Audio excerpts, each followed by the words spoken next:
Shalom semuanya, Bapak Ibu Saudara sekalian. Senang sekali kami kembali bisa menjumpai Bapak Ibu Saudara semua di dalam ibadah online kita, ibadah online CCC pada hari Minggu ini. Sungguh suatu kesempatan yang sangat indah. Kita bisa bersama-sama meskipun dipisahkan oleh jarak, tetapi Tuhan kita yang satu itu ada bersama-sama dengan kita dimanapun kita berada. Haleluya, haleluya. Sebelum kita mulai, kebiasaan di gereja jangan ditinggalkan Bapak Ibu Saudara. Jadi tolong anggota keluarganya satu-satu diberi salam, bilang selamat hari Minggu, Tuhan Yesus memberkati.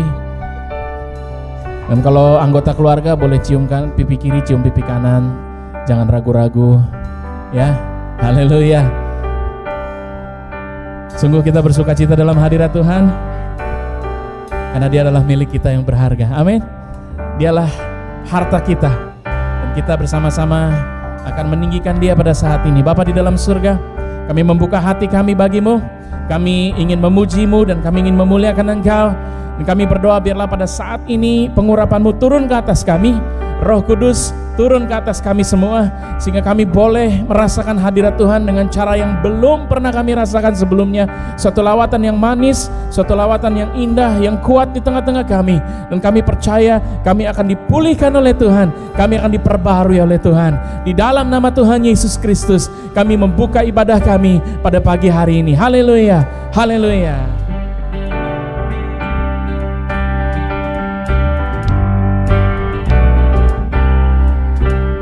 Katakan, whom have I in heaven but you, Lord? You are our heart's desire. Whom have I in heaven but you? There is nothing on earth I desire beside you.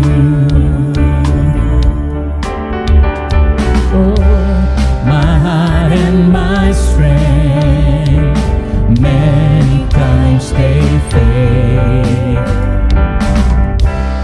but there is one truth that always will prevail.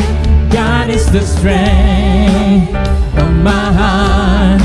God is the strength of my heart. God is the strength of my heart. Portion forever, forever. Kita katakan, hanya Kau milikku di surga, hanya Kau milikku di surga. Oh yes Lord, tiada yang ku ingini di bumi, hanya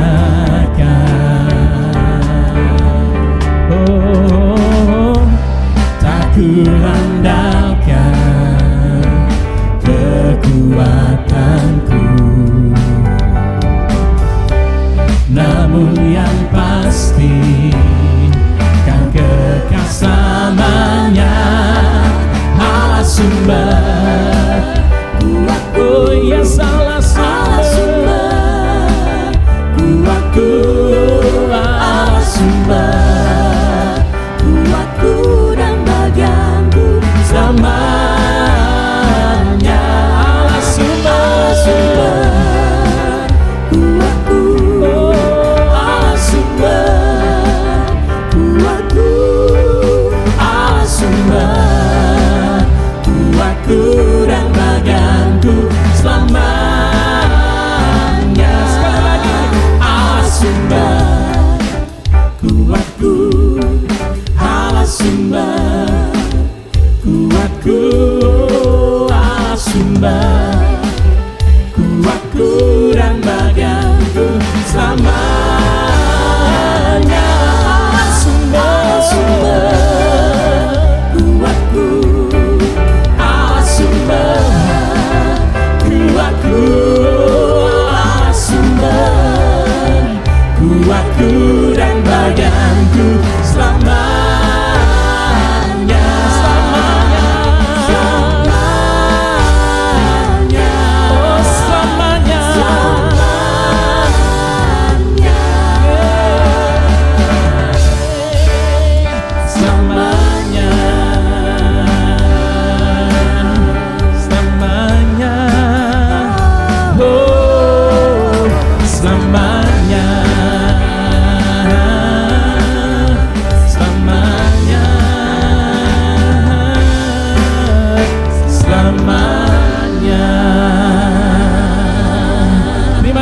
Tuhan.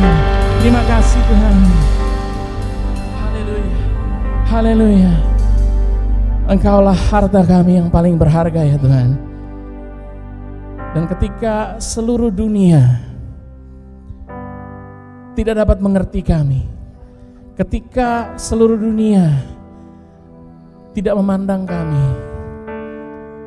kami punya satu harta yang sangat berharga, yang selalu mengasihi, selalu memperdulikan, dan selalu mengerti apapun yang ada di dalam kehidupan kami, pergumulan kami, sukacita kami, kesedihan kami, dan kemenangan-kemenangan kami.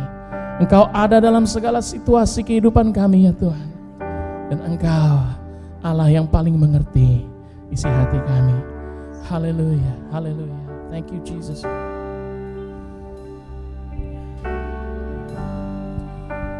Oh,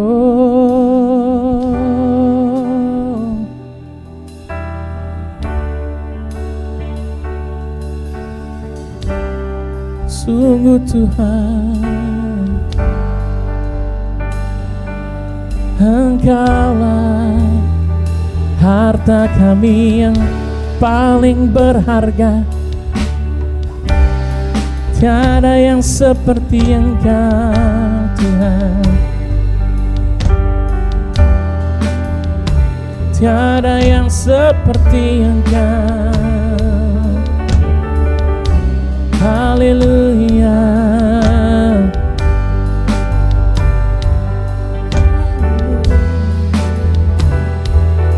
Mari kita katakan bersama-sama, bila hati terasa berat, bila hati terasa berat,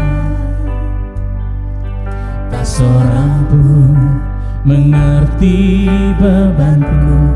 Ku tanya Yesus, apa yang harus ku buat? Dia berfirman, mari datanglah.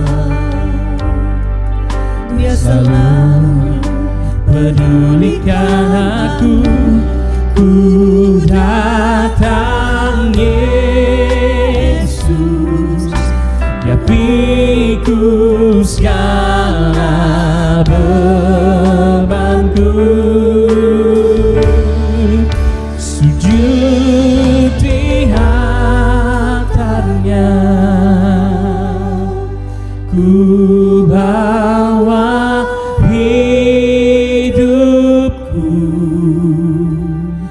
Ku terima anugerahnya, Dia ampuniku dan bebaskanku. Dia ubah hidupku, baharui hatiku. Sesuatu terjadi saat datang di altarnya.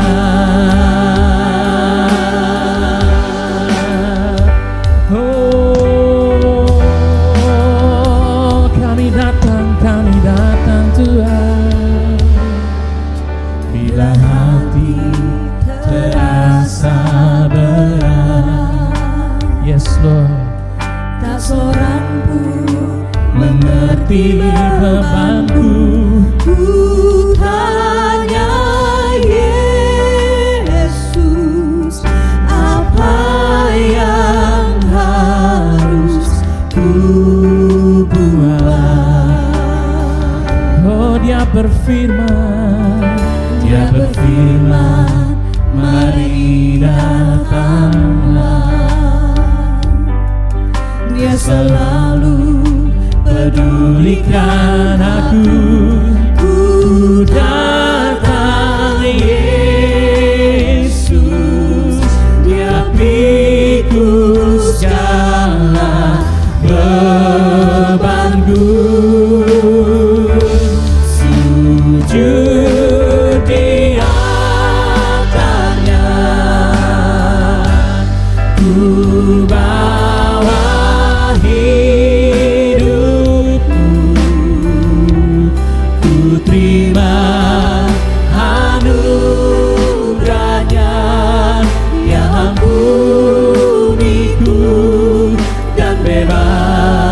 bebaskanku.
Saudara-saudaraku, haleluya, haleluya. Dia ampuniku dan bebaskanku. Dia ubah hidupku, baharui hatiku. Sesuatu terjadi, sesuatu terjadi. Haleluya, sekali lagi. Sesuatu terjadi saat datang di altarnya.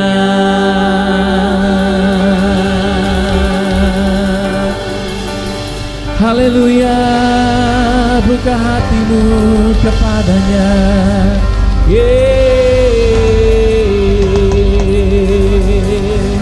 Oh, ya lama masuk, ya lama masuk. Haleluya,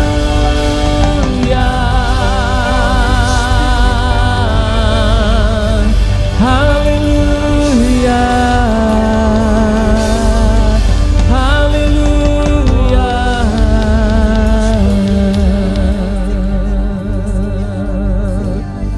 Holy Spirit, come and touch every heart. Holy Spirit, come. Oh, Jesus. Oh,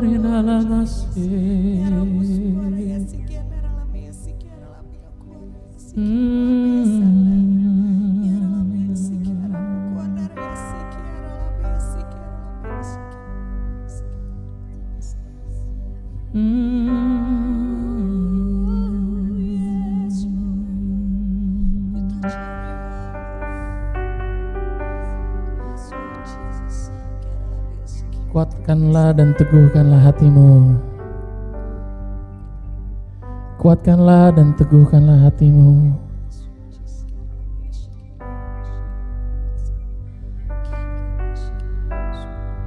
Sesuatu pasti akan terjadi. Tuhan sedang bekerja. Meskipun tidak terlihat, tetapi di belakang layar Dia sedang bekerja. Dan Dia sedang melakukan segala sesuatunya. Kuatkanlah dan teguhkanlah hatimu. Haleluya, haleluya, haleluya.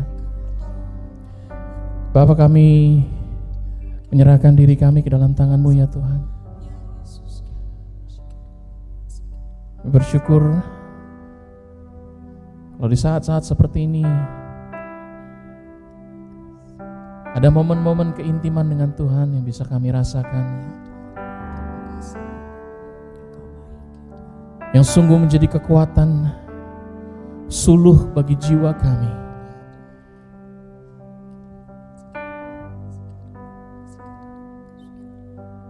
Roh Kudus, lawat kami, terutama kami yang saat ini sudah merasa begitu lemah.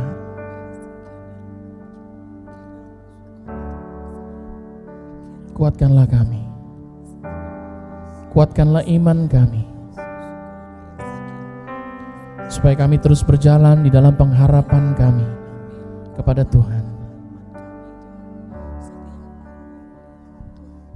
Pengharapan yang tidak akan pernah gagal.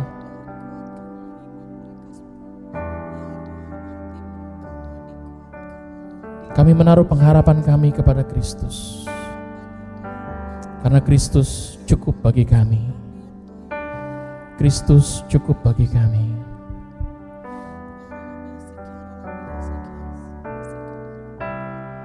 Dan saat ini Tuhan, biarlah hati kami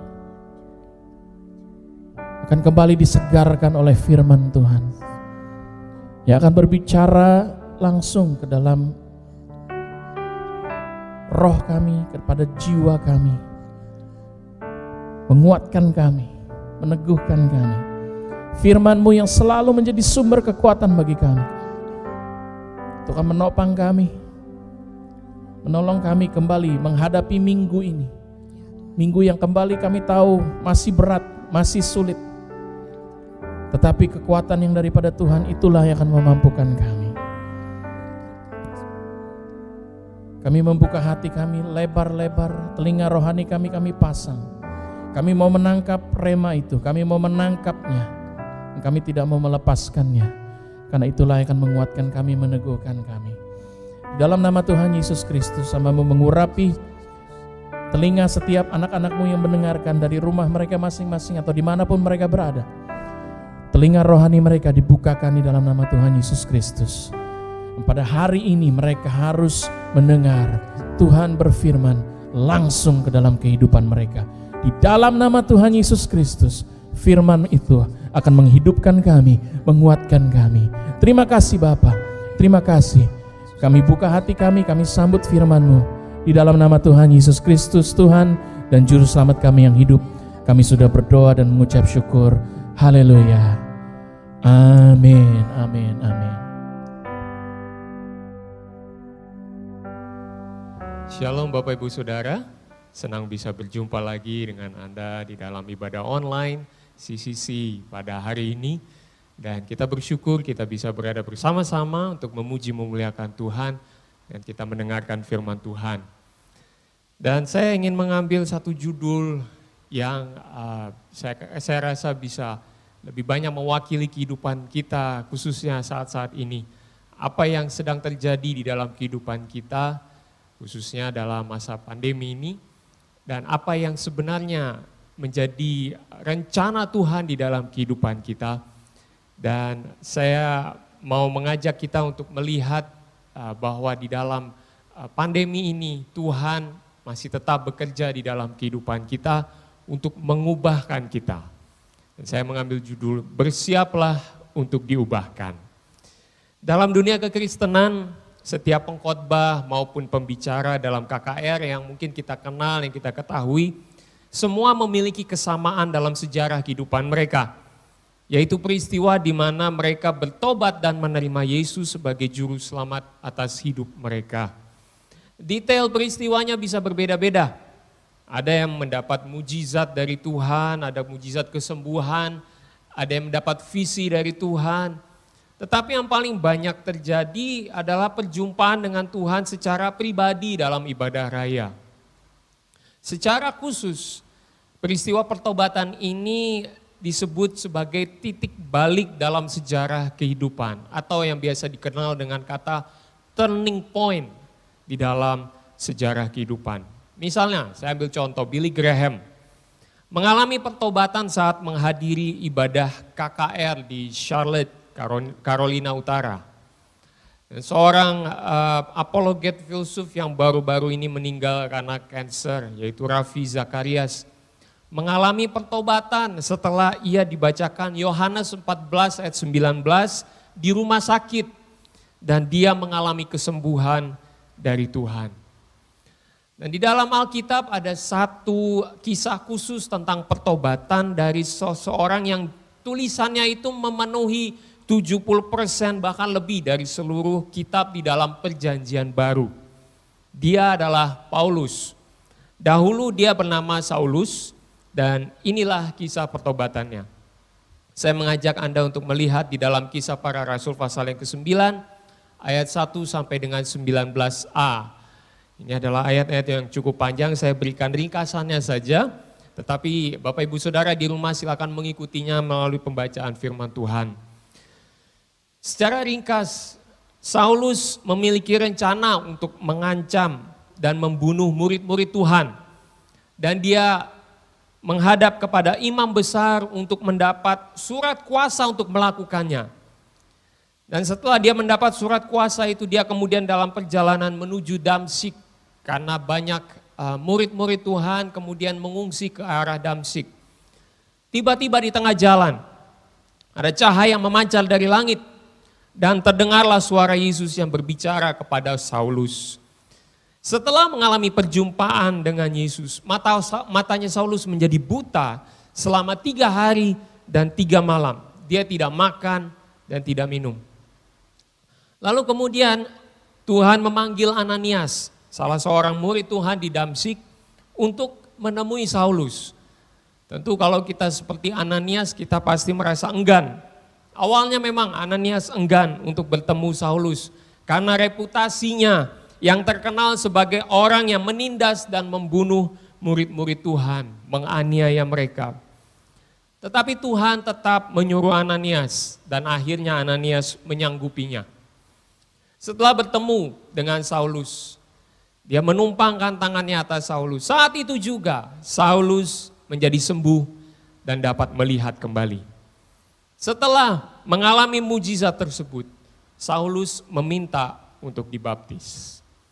Inilah kisah pertobatan atau turning point dari Saulus sebelum dia merubah namanya menjadi Paulus. Turning point ini amat penting dalam kehidupan Saulus. Karena disinilah kita melihat bagaimana Tuhan secara langsung campur tangan di dalam kehidupan Saulus. Bagi kita pun juga demikian. Sejarah kehidupan kita pun dipenuhi dengan campur tangan Allah. Karena Dia adalah Allah yang aktif bekerja dalam sejarah kehidupan kita. Saya ulangi lagi, Dialah Allah yang aktif bekerja dalam sejarah kehidupan kita. Ini bisa terjadi karena kita bukan hidup dalam cerita sejarah kita, tetapi kita berada di dalam sejarah Tuhan, dalam sejarah yang sudah dirancang oleh Tuhan. Dengan kata lain dalam bahasa Inggrisnya, this is not my story, this is His story. Saya merindukan Bapak Ibu Saudara mungkin bisa berkata amin. Tulis saja kata amin di bagian komen dari video ini. This is not my story, this is His story. Apa yang bisa kita amati tentang keaktifan Allah dalam sejarah melalui pertobatan Saulus?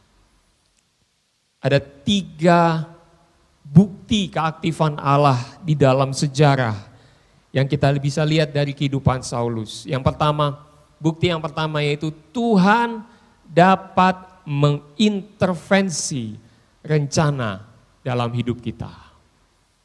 Tuhan dapat mengintervensi setiap rencana dalam hidup kita.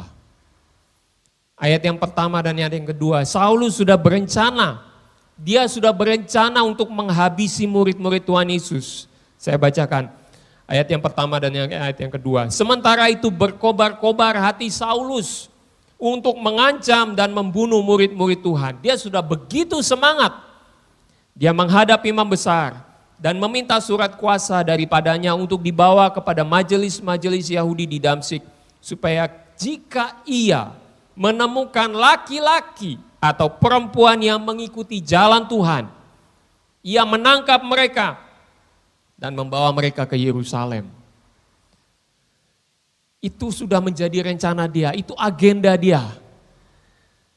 Dan apa yang terjadi di ayat yang ketiga kita lihat, Tuhan mengintervensi langsung di dalam rencana Saulus. Dalam perjalanannya ke Damsyik, ketika ia sudah dekat dengan kota itu, tiba-tiba cahaya memancar dari langit mengelilingi dia. Tiba-tiba. Di dalam kehidupan kita mengenal sesuatu yang tiba-tiba seperti itu dengan kata kebetulan. Kita sering memakai kata kebetulan, saya pas lagi lewat, kebetulan saya pas sedang menelpon, kebetulan dan kebetulan. Tetapi di dalam kehidupan mengikut Tuhan, kita menyadari bahwa tidak ada yang namanya kebetulan. Yang ada hanyalah di dalam kehendaknya. Di dalam kehendak Tuhan kita bisa melakukan ini. Kita melakukan itu, ini semua di dalam kehendak Tuhan. Yeremia pasal 1 ayat yang kelima, Efesus 1 ayat yang keempat. Di situ berbicara bagaimana sebenarnya di dalam kehidupan kita, rencana yang kita buat itu sebenarnya Tuhan sudah tahu semua. Tuhan sudah mengenal kita dari sejak di dalam kandungan. Tuhan sudah tahu apa yang menjadi rencana dalam kehidupan kita. Dan Tuhan sudah memiliki rencana yang besar dalam kehidupan kita. Itu adalah rencana Dia. Dan ketika kita berjumpa dengan Dia, berjumpa dengan Tuhan, ada intervensi dari Tuhan, turning point terjadi, maka di situ rencana Tuhan bisa terlihat. Oh, ternyata ada banyak hal yang sudah diatur oleh Tuhan sejak awal. Tidak ada yang bisa mengejutkan Tuhan. Tidak ada yang bisa membuat Tuhan surprise sampai sebegitu hebatnya. Oleh karena apa yang menjadi rencana kita. Ada orang yang berkata, kalau mau melihat Tuhan tertawa, ceritakan semua rencanamu. Dan apa yang kita lihat di dalam kehidupan kita tidak ada yang namanya kebetulan. Semua terjadi karena kehendaknya. Tuhan menyatakan rencananya kepada kita, itu semua terjadi, bisa terjadi juga secara tiba-tiba. Dan apa yang kita bisa lakukan? Berserah kepada Tuhan. Ingat doa Bapa kami mengatakan apa? Datanglah kerajaanmu, jadilah kehendakmu di bumi seperti di surga. Ini adalah bentuk penyerahan kita kepada Tuhan dengan mengatakan, ya Tuhan jadilah sesuai kehendak-Mu.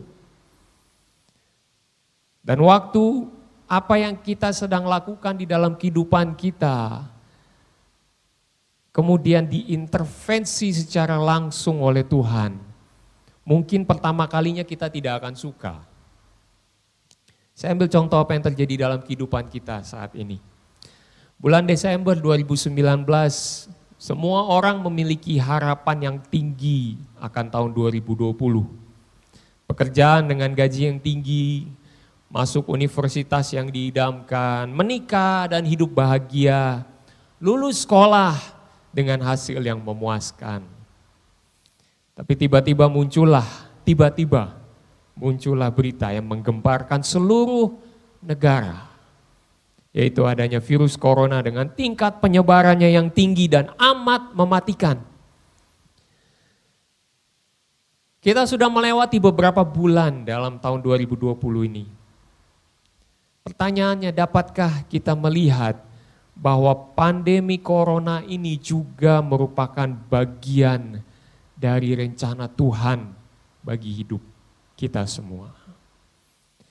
Mungkin Anda yang mengalami duka karena kehilangan keluarga, Anda merasa sulit untuk melihat corona ini sebagai bagian dari rencana Tuhan di dalam hidup Anda.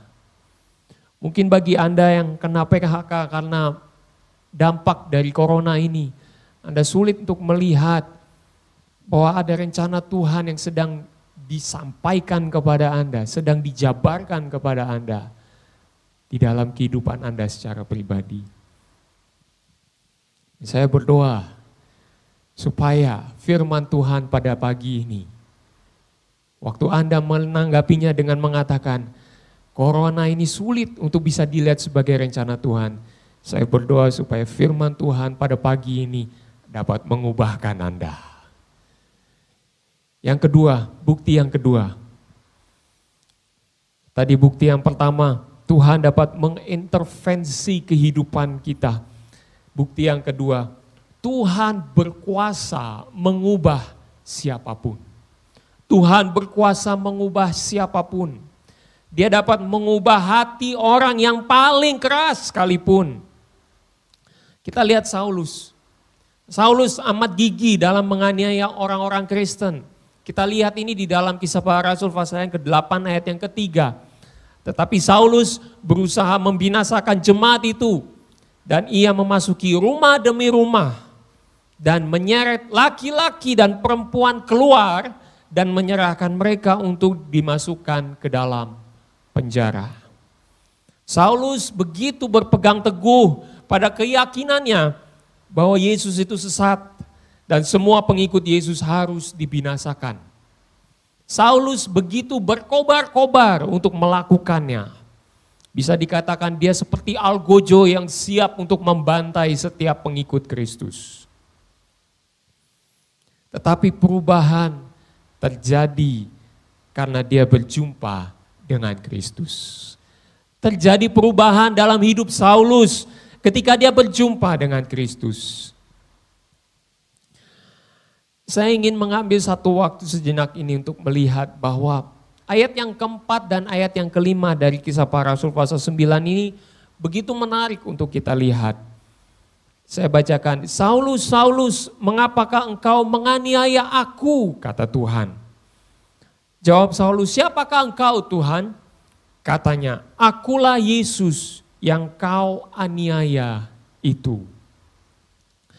Kalimat ini, jawaban Tuhan kepada Saulus Ini menunjukkan bahwa penindasan yang dialami oleh orang-orang percaya adalah juga kepada Yesus. Penindasan yang dialami oleh setiap pengikut Kristus itu juga ditujukan kepada Yesus. Seorang teolog bernama Jürgen Moltmann dalam bukunya berjudul The Crucified God menjabarkan bagian ini dengan menyatakan bahwa karena Kristus pernah mengalami penderitaan di dalam pelayanannya di muka bumi ini, maka bisa dikatakan bahwa melalui ayat ini Yesus sedang menyatakan dirinya menderita bersama dengan kita, umatnya. Yesus menderita bersama dengan kita. Saat kita mengalami penderitaan, saat kita mengalami penganiayaan, Yesus juga merasakannya. Dan perjumpaan dengan Tuhan ini memberi efek yang besar di dalam kehidupan Saulus. Tidak hanya suara yang dia dengar, tetapi cahaya itu menyilaukan dia. Sehingga secara fisik dia tidak dapat melihat. Perjumpaan Tuhan menimbulkan satu efek terhadap fisik seseorang. Memang tidak secara general itu terjadi, tetapi ada beberapa peristiwa yang lain dalam perjanjian lama misalnya. Ketika Yakub berjumpa dengan Tuhan, dia bergumul dengan Tuhan, kakinya terplecok. Musa berjumpa dengan Tuhan, turun dari gunung Sinai, wajahnya bersinar-sinar. Itu adalah salah satu dampak atau bisa dikatakan contoh-contoh dari dampak fisik yang terjadi ketika terjadi perjumpaan secara langsung dengan Tuhan. Tetapi ada juga yang tidak mengalami itu. Yosua tidak mengalami itu. Contoh-contoh yang lain lebih banyak tidak mengalami perubahan secara fisik. Tetapi yang jelas, secara psikis, secara mental dari Saulus, dia merasakannya. Ada efek terhadap mental dia. Dia tidak dapat makan dan tidak dapat minum. Ayatnya yang ke-9 menyatakan demikian. Bukan karena kebutaannya yang membuat dia tidak bisa makan atau minum. Tetapi karena ada satu dampak yang besar yang mempengaruhi mental dia. Sehingga selama 3 hari 3 malam dia tidak bisa makan dan tidak bisa minum. Di sini saya mau katakan bahwa ketika terjadi hal seperti ini di dalam kehidupan Saulus, ini adalah tanda di mana perubahan sedang terjadi di dalam kehidupannya. Perubahan, turning point ini sedang terjadi saat justru ketika Saulus mengalami kebutaan itu dan selama 3 hari 3 malam dia tidak bisa makan dan tidak bisa minum. Perjumpaan dengan Tuhan menimbulkan efek yang besar bagi dia. Dengan kata lain, perubahan dalam diri kita itu terjadi justru dalam ketidakberdayaan. Perubahan terjadi dalam ketidakberdayaan.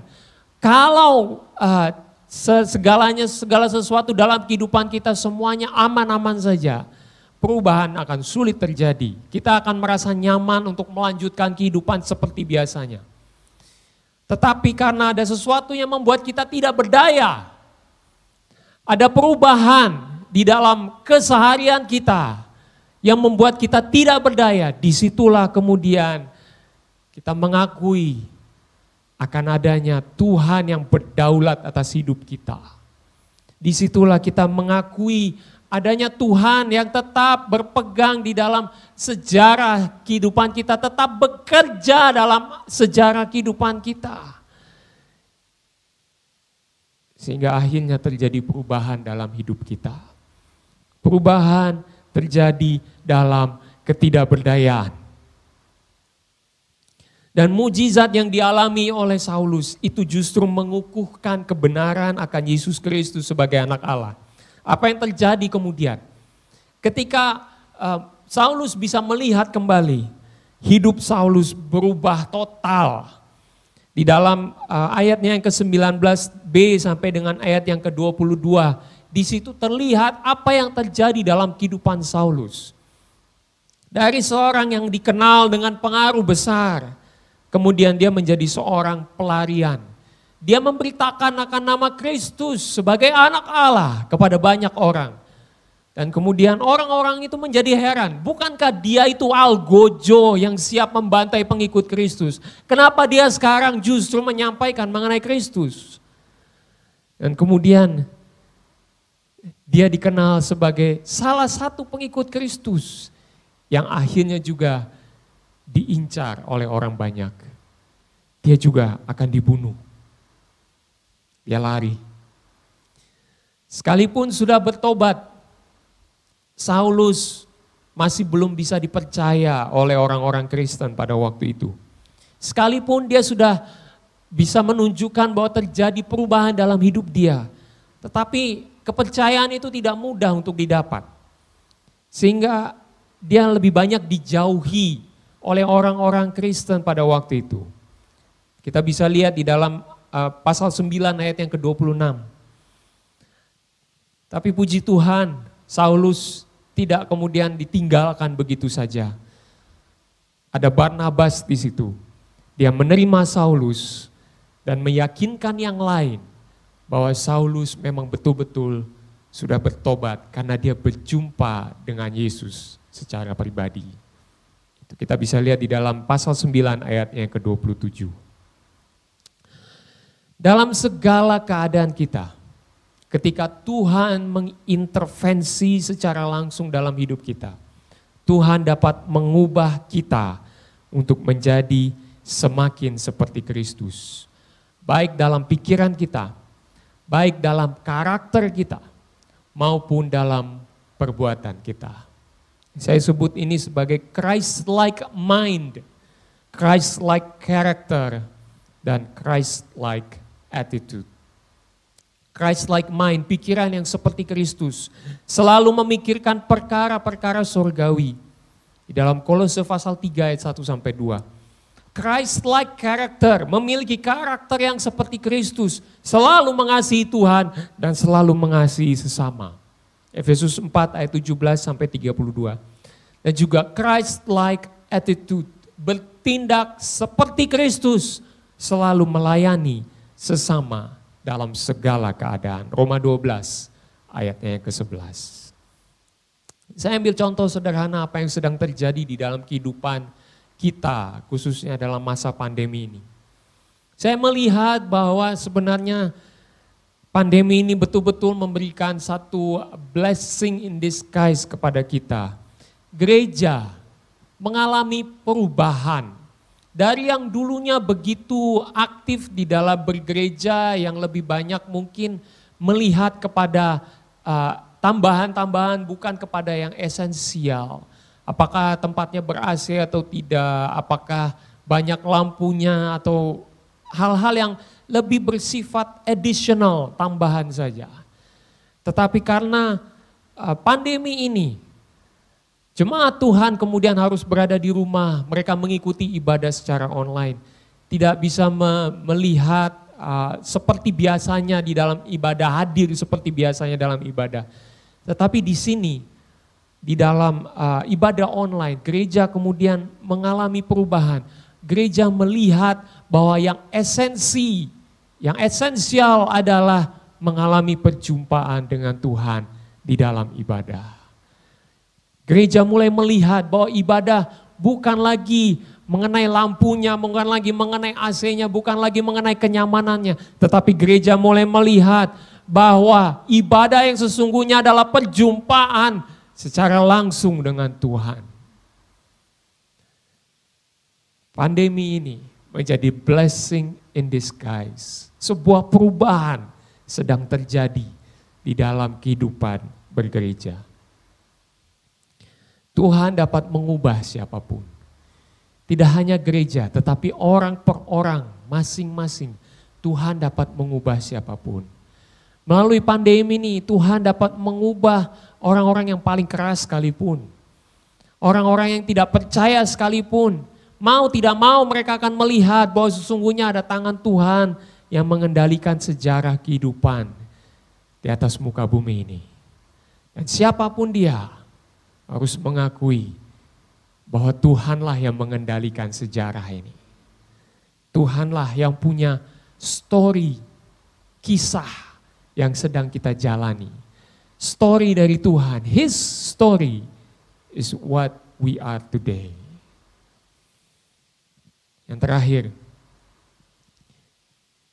bukti yang terakhir, Tuhan memakai setiap bagian dari hidup kita. Tuhan tidak hanya mengintervensi secara langsung, tapi Tuhan juga mengubah, berkuasa mengubah, dan Tuhan juga mampu memakai setiap bagian dari hidup kita. Tidak pernah ada bagian dari sejarah hidup kita yang terbuang dengan percuma. Selalu ada manfaatnya yang Tuhan bisa pakai di dalam kehidupan kita. Kita lihat dari contoh Saulus. Tuhan memakai pengetahuan, Tuhan memakai pengalaman, dan Tuhan memakai keahlian kita. Setiap kita memiliki pengetahuan tertentu, memiliki pengalaman yang mungkin tidak dimiliki oleh orang lain, memiliki keahlian yang berbeda satu sama lain. Tetapi Tuhan bisa memakai itu semua. Kisah Para Rasul pasal 9 ayatnya ke-15. Tuhan ketika berbicara kepada Ananias dikatakan, pergilah sebab orang ini adalah alat pilihan bagiku untuk memberitakan namaku kepada bangsa-bangsa lain serta raja-raja dan orang-orang Israel. Saulus punya pemahaman akan Taurat yang begitu luas. Dia orang yang terpelajar, dia orang yang tahu bagaimana berbicara, bagaimana berdebat. Dia orang yang pintar dan Tuhan bisa memakai kepintaran dia. Pengalaman-pengalamannya, koneksi-koneksinya Tuhan bisa pakai. Dan tidak hanya itu, Tuhan bahkan memakai penderitaannya. Ayatnya yang ke-16, aku sendiri akan menunjukkan kepadanya betapa banyak penderitaan yang harus ia tanggung oleh karena namaku. Penderitaan apa yang dia harus tanggung? Kemungkinan Paulus mengalami penderitaan ini seperti yang tertulis dalam 2 Korintus pasal 12 ayat yang ke-7, dia sebut ini sebagai duri dalam daging. Banyak orang berkomentar ini mungkin adalah malaria yang dia derita karena wabah malaria cukup dikenal pada waktu itu di daerah Asia. Atau juga dia mengalami kesulitan untuk melihat. Kita tidak tahu, tetapi ada penderitaan yang dia harus alami, penderitaan fisik yang dia harus alami. Tidak hanya itu, tetapi juga ada kelemahan, ada siksaan, ada kesukaran, ada penganiayaan, dan ada kesesakan yang dia harus tanggung. 2 Korintus 12 ayat yang ke-10. Karena itu aku senang dan rela di dalam kelemahan, di dalam siksaan, di dalam kesukaran, di dalam penganiayaan, dan kesesakan oleh karena Kristus. Sebab jika aku lemah, maka aku kuat. Tuhan memakai penderitaan Saulus untuk memuliakan namanya. Tuhan juga bisa memakai penderitaan kita untuk memuliakan namanya. Tetapi perhatikan Bapak Ibu Saudara, harus ada turning point ini dulu. Harus ada pertobatan terjadi terlebih dahulu, perjumpaan dengan Tuhan terlebih dahulu. Kalau tidak ada turning point, tidak ada bagian yang bisa dipakai untuk memuliakan Tuhan. Karena pada dasarnya kita hanya memakai setiap keahlian, pengetahuan, dan pengalaman kita hanya untuk diri sendiri. Dan mari Bapak Ibu Saudara, kita melihat bahwa tidak ada bagian dalam sejarah kehidupan kita yang terbuang dengan percuma.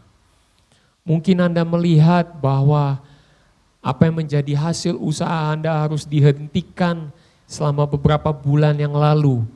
Dan Anda mulai melakukan kembali aktivitas seperti biasa. Anda mengalami kesulitan yang besar. Seolah-olah Anda mungkin merasa bahwa 3 bulan itu berlalu dengan percuma. Tetapi Bapak Ibu Saudara, tidak ada yang percuma.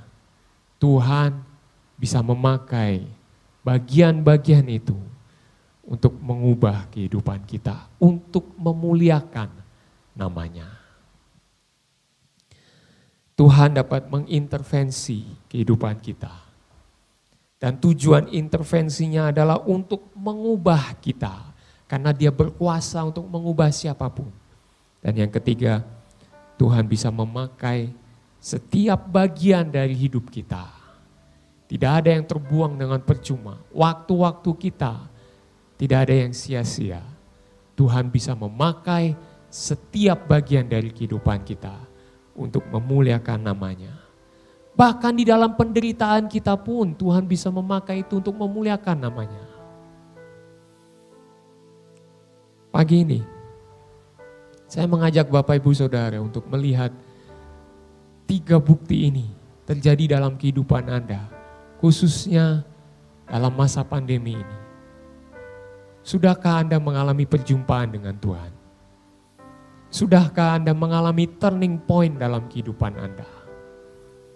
Mungkin ini adalah waktu di mana Tuhan sengaja memberikan ini, bagian pandemi ini, supaya Anda mengalami turning point di hadapan Tuhan. Mari, pada pagi ini, pada hari ini, mari kita bersama-sama datang kepada-Nya, sujud di altar-Nya. Dan kita berdoa bersama-sama membawa kehidupan kita, menyerahkan kehidupan kita. Ada kalanya mungkin kita punya rencana-rencana yang sudah tersusun rapi. Tapi mari kita izinkan Tuhan untuk bisa mengintervensi kita kapanpun itu. Dan biarlah kita tetap siap untuk menerima lawatan Tuhan. Mengalami intervensi Tuhan secara langsung. Dan diubahkan oleh Tuhan. Haleluya. Sujud di altar-Nya, ku bawa hidupku, ku terima anugerah-Nya, Dia ampuniku dan bebaskanku. Dia ubah hidupku, baharui hatiku. Sesuatu terjadi saat datang di altar-Nya. Haleluya. Mari kita membawa hidup kita di hadapan Tuhan. Pada pagi ini, saya mau berdoa bagi Anda yang mungkin sedang stres karena menghadapi dampak dari corona ini. Yang sedang menghadapi stres karena begitu banyaknya tantangan yang harus Anda hadapi. Memulai kembali usaha yang sudah berhenti selama beberapa bulan terakhir ini. Atau mungkin Anda juga mengalami stres karena harus di PHK. Saat ini Tuhan mau mengubah hidup Anda. Alamilah perjumpaan secara langsung dengan Dia. Dimanapun Anda, di rumah Anda masing-masing pada saat ini, Tuhan sanggup mengubah Anda. Saya mau berdoa bagi Anda. Haleluya. Tuhan, kami percaya pada saat ini, Engkau Allah yang hadir bahkan di ruang tamu kami, di ruang keluarga kami, di tempat di mana kami sedang menyaksikan ibadah online ini. Tuhan, kami percaya Engkau Allah yang hadir di dalam sejarah kehidupan kami. Bahkan kami percaya Tuhan ini bukan lagi cerita sejarah kami. Tetapi ini adalah cerita sejarah dari-Mu ya Tuhan. This is your story. Tuhan, kami berdoa pada saat ini. Kami berdoa Tuhan, ubahkanlah kami. Kami membawa hidup kami di hadapan Tuhan, ubahkanlah kami. Kami percaya Tuhan, Kau sanggup mengubah kami Tuhan. Kau sanggup untuk mengubahkan setiap hati yang keras. Setiap hati yang sedang berputus asa. Setiap hati yang sedang saat ini merindukan akan adanya lawatan. Engkau hadir di tengah-tengah kami dan Kau melawat kami ya Tuhan. Kau sanggup mengubah keadaan kami ya Tuhan. Kami berdoa di dalam nama Tuhan Yesus. Biarlah Engkau mengubah kehidupan kami. Biarlah kami mengalami turning point di hadapan Tuhan. Kami mengalami perjumpaan secara pribadi dengan Tuhan. Dan biarlah hari-hari kami dipenuhi dengan perjumpaan dengan Tuhan. Baik di dalam doa kami merasakan jamahan Tuhan. Baik di dalam pekerjaan kami bisa merasakan jamahan Tuhan. Ada hikmat dari Tuhan yang dicurahkan bagi kami. Bahkan di dalam kehidupan sosial kami bersama-sama. Di dalam keluarga kami, biarlah damai sejahtera Allah turunlah. Dan kami percaya Engkau sedang mengubahkan kami satu demi satu. Dan Engkau siap untuk memakai setiap bagian dalam kehidupan kami ya Tuhan. Engkau siap memakai pengalaman kami, Engkau siap memakai setiap keahlian kami ya Tuhan, setiap talenta kami. Biarlah itu semua kami pakai untuk memuliakan nama Tuhan. Karena hidup kami persembahkan kepada Tuhan. Terima kasih Tuhan. Hamba-Mu juga berdoa Tuhan bagi mereka yang saat ini sedang mencari jawaban atas pergumulan hidup mereka. Bagi mereka yang sedang mencari jawaban atas pergumulan yang sedang mereka hadapi saat-saat ini berkaitan dengan peristiwa pandemi ini Tuhan, kami berdoa kiranya Engkau melawat mereka Tuhan, mengintervensi hidup mereka pada saat ini dimanapun mereka berada. Biarlah Tuhan Kau menjamah mereka satu persatu ya Tuhan, dan biarlah mereka menemukan jawaban hanya di dalam Tuhan Yesus Kristus sebagai Tuhan dan Juru Selamat pribadi. Tuhan, inilah hidup kami. Mari angkat tangan-Mu Bapak Ibu Saudara, dan biarlah penyerahan diri-Mu pada saat ini menandai satu komitmen untuk terus mengalami intervensi dari Tuhan. Haleluya. Tuhan, inilah kami mengangkat kehidupan kami di hadapan Tuhan, menyerahkan seluruh hidup kami. Tuhan, jamahlah kami, intervensi kami pada saat yang Engkau rasa paling tepat ya Tuhan. Intervensi hidup kami Tuhan. Dan biarlah Engkau memakai setiap hidup kami untuk memuliakan nama Tuhan. Terpujilah nama Tuhan.